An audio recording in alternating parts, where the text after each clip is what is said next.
I'm remembering the first time that I met Srila Narayana Maharaj was in the early 1980s. I went to the Keshav Gaudiya Math.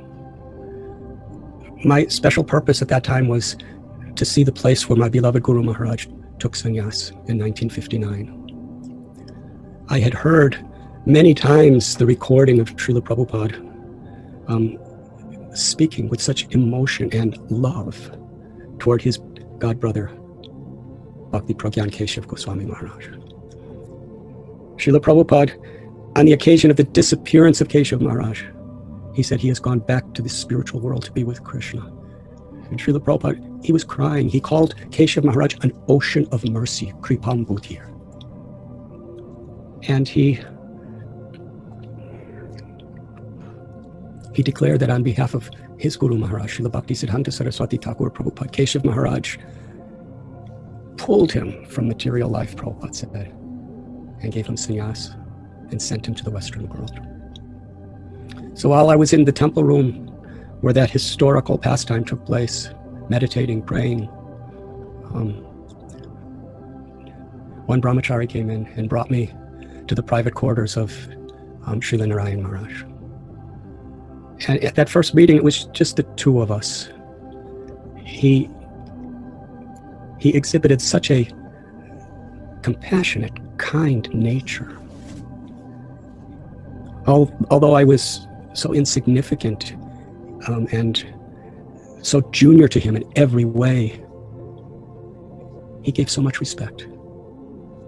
And I could understand, and he told me himself, that because of his love for my Guru Maharaj, Srila Prabhupada, because I was Srila Prabhupada's follower, he was giving me so much honor and respect. That moved my heart forever. And over the years, we met many, many times. He came to our temple in Mumbai, Chopati, Radha Gopinath Mandir, and gave several classes to our devotees. I would meet him in his room at Keshav Gaudiya Math, Devananda Gaudiya Math in Navadvip, and Sri Rup Sanatan Gaudiya Math in Vrindavan, sometimes in various places in the Western world. At this moment, I'm remembering a beautiful experience. It was Kartik, I believe 1993, and Srila Narayana Maharaj was leading a very large parikrama of devotees. Mostly they were devotees of Indian origin, but there were also a growing number of Western people coming, Vaishnavas also. And we met, and I believe it was at the Keshav Gaudiya Math in Mathura. And he invited me to ride with him in a car to go to their destination that day, which was Sri Ramghat, which was quite far away. It actually took a couple hours to reach there. For those of you who have been to Sri Ramghat, it's way, way up on the banks of Yamuna River. And to reach there, in those days, most of the way there were no roads. We were just driving through fields and on earthen pathways and on the banks of the Yamuna River. In the car, I believe it was an ambassador, His Holiness Madhava Maharaj, who was then a brahmachari, was sitting in the front seat with the driver. And Srila Narayana Maharaj and myself were sitting on the small back seat. The car, which had very poor suspension, it wasn't even on a road, it was just in fields, was going up and down and bouncing, and all around us there was so much of the sacred dust of Sri Braj Bhumi just filling the air. But we were inside, and it was the most beautiful experience. That little back seat was truly a revelation of Vrindavan to me that I'll never forget. He was discussing me various leelas as we were passing different places, and he was asking about my life. He was talking about his life, and then he would see something else and tell another pastime of Krishna and Sri Radha. And in this way we spent hours. And I remember Madhava Maharaj in the front seat was smiling so jubilantly just to hear hear us talking. And although I felt so small compared to his enormous devotion, he treated me with such kindness, with so much encouragement.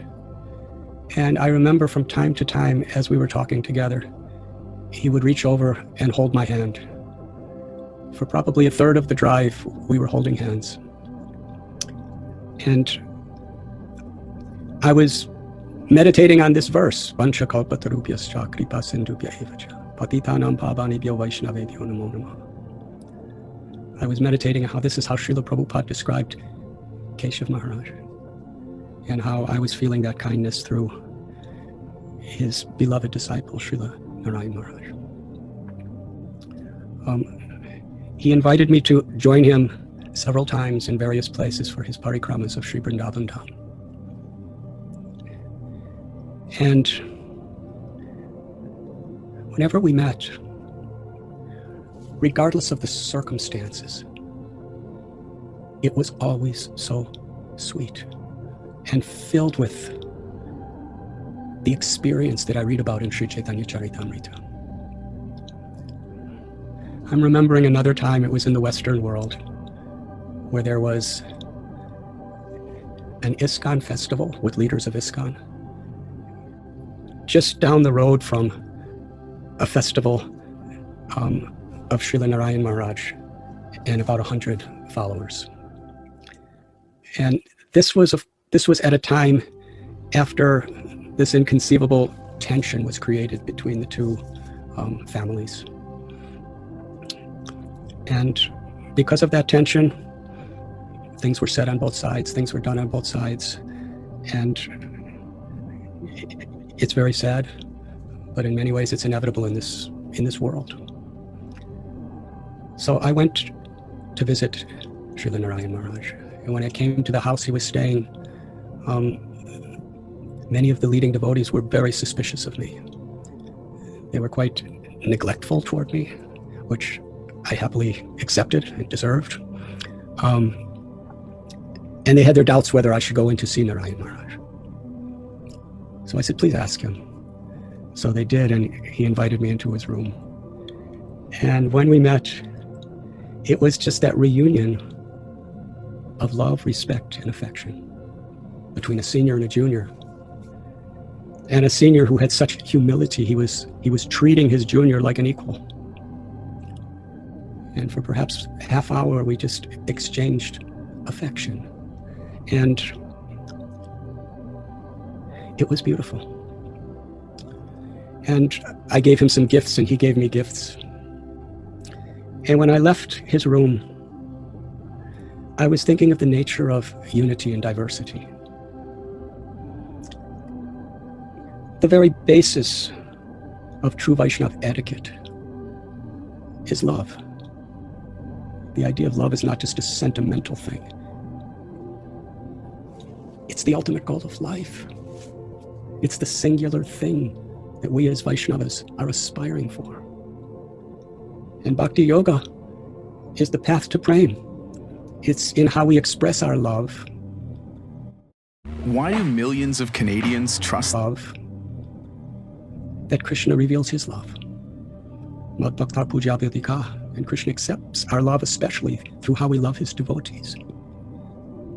And as I was walking out of his room that day, I was thinking like this, that whatever the energies around us are creating, there may be confusions, there may be disruptions, there may be conflict, there may be misunderstandings, there may be aparads in the air. But the simplicity of the love and the affection between devotees is sacred. It is beyond all these things.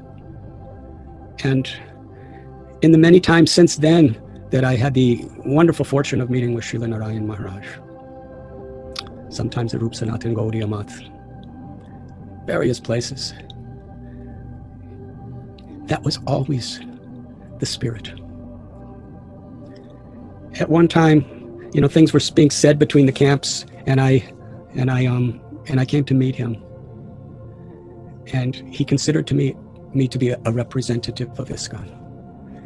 And in a very fatherly way, he chastised me. And I said, Maharaj, I didn't come as a representative of anyone. I just came as somebody who loves you and wants your association, nothing else. And he continued to chastise me as if I was like the personification of the GBC or something like that. And I sat and I listened. And, you know, I've given my heart and my life to the mission of Srila Prabhupada in the form of ISKCON. And he knew that. And he appreciated that. And after he chastised me, he just treated me with the same love and kindness and respect that was just beyond all these other things.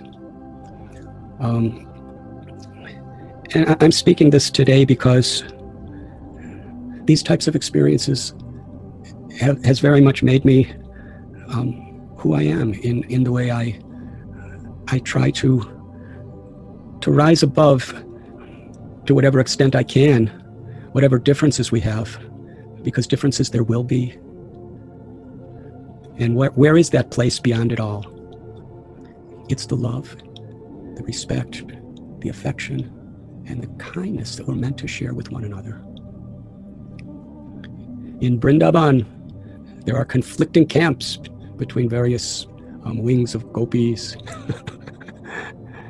But it's all based ultimately on love. How to remain faithful to the mission we've given our hearts to, faithful to the divine grace of the Guru that has saved us, and at the same time recognize, appreciate, and love the experience that other devotees and other missions are having with one another.